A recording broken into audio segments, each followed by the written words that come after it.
Hi అండి, welcome back to my channel. ఈరోజు మనం ఇన్స్టెంట్గా టమాటా పచ్చడి ఏ విధంగా చేసుకోవాలో చూద్దాము.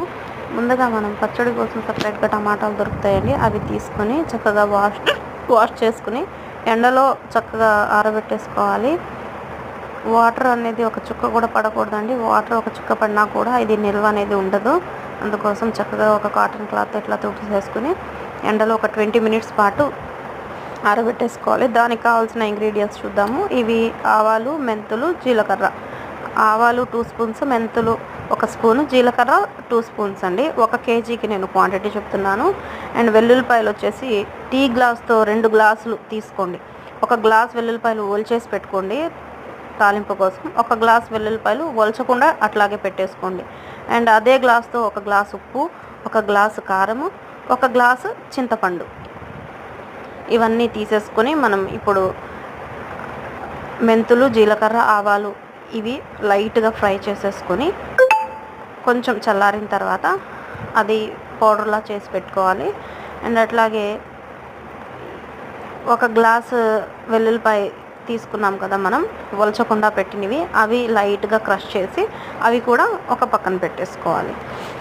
ఇదేంటంటే పచ్చడి చేసేటప్పుడు వేసేసుకొని మధ్యలో కాసేపు కుక్ చేసుకొని కలుపుకుంటే దాంట్లో స్మెల్ కూడా చాలా బాగుండిద్ది, దానివల్ల టేస్ట్ కూడా పెరిగిద్ది. అందుకని నేను ఇవన్నీ రెడీ చేసి పెట్టేసుకుంటున్నాను. ఇప్పుడైతే మనం ఒక బౌల్ తీసేసుకుని కొంచెం మందంగా ఉన్నటువంటి గిన్నె తీసుకోండి. స్టవ్ ఆన్ చేసేసి ఆ గిన్నె పెట్టేసి టమాటాలన్నీ చక్కగా కట్ చేసేసుకొని పెట్టేసుకోవాలండి. ఈ టమాటాలు కుక్ చేసేటప్పుడే దీంట్లో ఉప్పు కూడా వేసేసుకోండి. ఉప్పు వేస్తే ఏంటంటే తొందరగా మగ్గుతాయి టమాటాలు. ఇవన్నీ చక్కగా మెత్తగా మగ్గిన తర్వాత చింతపండు కూడా దీంట్లో వేసేయాలి. చింతపండు కొంచెం మంచిది తీసుకోండి, పిక్కలు లేకుండా ఎక్కువగా మంచి ఏసీ చింతపండు అని దొరికింది కదా, అది తీసుకుంటే చాలా బెటర్.